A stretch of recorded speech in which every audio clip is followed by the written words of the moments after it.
బంగారం కొనుక్కోవాలని ప్లాన్‌లో ఉన్నారా? లేకపోతే మీ ఫ్రెండ్స్ అండ్ ఫ్యామిలీస్ ఎవరైనా కొనుక్కోవాలనుకుంటున్నారా? వాళ్ళందరికీ కూడా ఈ వీడియోని ఖచ్చితంగా షేర్ చేయండి.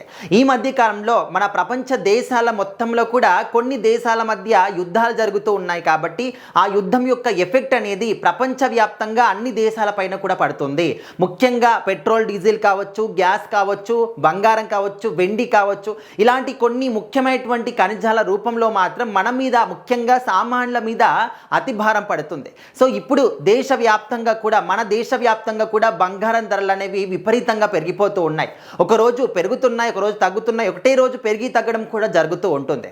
అయితే ఇప్పుడు ఏంటంటే చాలా మందికి కూడా ఆల్రెడీ ప్రధాని గారు చెప్పారు, ఒక సంవత్సరం పాటు గోల్డ్ని మాత్రం కొనుక్కోకండి అని చెప్పేసి, అండ్ వీలైనంత వరకు పబ్లిక్ ట్రావెల్స్ని ఉపయోగించండి అని చెప్పేసి, అండ్ వర్క్ ఫ్రమ్ హోమ్ని ప్రిఫర్ చేయండి అని చెప్పేసి, అండ్ పెట్రోల్ వాహనాన్ని అంటే పెట్రోల్ వాడకాన్ని కొంచెం తగ్గించండి అని చెప్పేసి ఈ విధంగా చాలా చెప్పారు. సో ఆయన చెప్పినప్పుడు చాలామంది కూడా ట్రోల్ చేయడం జరిగింది. అంటే మీరు ఏ విధంగా చెప్తే ఆ విధంగా చెయ్యాలా, మీరు ప్రధాని కదా, మీరు ఏదో ఒకటి ప్రత్యామ్నాయం చూడండి, మీరే ఈ విధంగా అంటే సామాన్యులు ఏం చేస్తారు, ఇట్లా రకరకాలుగా అన్నారు. కాకపోతే ఇది ఓన్లీ మన దేశానికే కాదు, మనం ఇప్పుడు ఆయన చెప్పారు కాబట్టి ఆయన రకరకాలుగా హేళన చేసి మాట్లాడుతూ ఉన్నాం. కానీ అదే వేరే దేశాలకు వెళ్ళి చూడండి, మన దేశం కన్నా తీవ్రమైనటువంటి పరిస్థితులు వాళ్ళు ఎదుర్కొంటూ ఉన్నారు. సో ఇప్పుడు పెట్రోల్ ధరలు కూడా పెరిగాయి కాబట్టి ఇంత ఘోరంగా పెంచేశారు, తగ్గించండి అని చెప్పేసి మనం ఫైట్ చేస్తూ ఉన్నాం. ఓకే, సామాన్యులుగా మనకు రైట్ ఉంటుంది, మనము ఖచ్చితంగా ఫైట్ చేయాల్సిందే. కాకపోతే మన యొక్క దేశంలో ఉన్నటువంటి ఈ యొక్క ధరలతోని పోల్చుకుంటే ఇతర దేశాల్లో ఒక 50% పైగా ఎక్కువగా ధరలు పెరిగాయి, అక్కడ ఉన్నటువంటి పెట్రోల్, డీజిల్ ధరలన్నీ కూడా.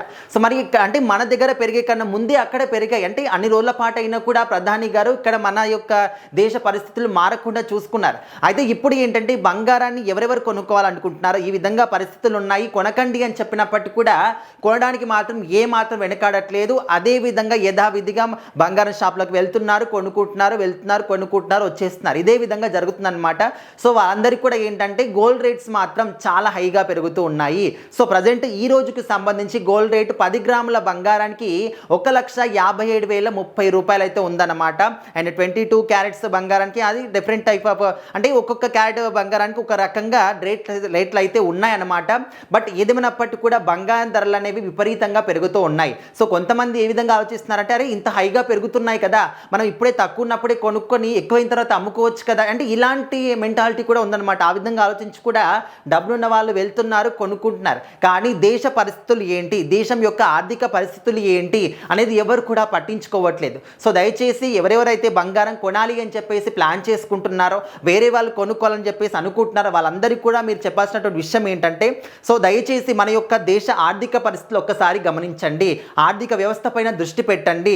మనము ఏదో ఒక రకంగా దేశం యొక్క అభివృద్ధి కోసం మనం కూడా చేయూతను అందించిన వాళ్ళం అవుతాం ఈ విధంగా కొనుక్కోకుండా ఉండడం వల్ల అని చెప్పేసి చెప్పండి అంటూ చాలామంది కూడా చెప్తూ ఉన్నారు. ఎందుకంటే మన దేశం యొక్క ఆర్థిక పరిస్థితి అనేది ఎవరెవరికి అవగాహన ఉంటుందో వాళ్ళందరూ కూడా ప్రధాని గారు చెప్పినటువంటి మాటల్ని ఖచ్చితంగా ఫాలో అవుతూ ఉన్నారు. కానీ కొంతమంది ఏంటంటే రాజకీయాలని అడ్డు పెట్టుకొని అండ్ మతపరమైనటువంటి ఇలాంటివి చూసుకొని వాళ్ళు మాత్రం ఆయన చెప్పింది పెడచెవిన పెట్టేసి వాళ్ళు చేయాల్సింది యథావిధిగా చేస్తూనే ఉన్నారు. ఈ విధంగా చేయడం వల్ల ఆయనకి ఎలాంటి నష్టం అయితే రాదు, ఖచ్చితంగా మనకే నష్టం వస్తుంది. ఫ్యూచర్లో మనమే ఈ విధంగా విపరీతంగా ధరలు పెరగడం వల్ల చాలా ఇబ్బందులు ఫేస్ చేయాల్సి వస్తుంది. సో ఆ విధంగా పెడచెవిన పెట్టకుండా ఆయన చెప్పినటువంటి రూల్స్ మనం పాటిస్తే ఖచ్చితంగా మన దేశంలో కూడా ఇంకా తొందరలోనే అన్ని సిచ్యువేషన్స్ కూడా నార్మల్కి వస్తాయి. అట్లా కాదని లేదు మేము ఇదే విధంగా చేస్తామంటే ఇంకా క్లిష్టమైనటువంటి పరిస్థితులు కూడా చూడాల్సి వస్తుంది. సో దయచేసి అందరూ కూడా ప్రధాని గారు చెప్పినటువంటి మాటల్ని మాత్రం ఫాలో అవ్వడానికి ట్రై చేయండి.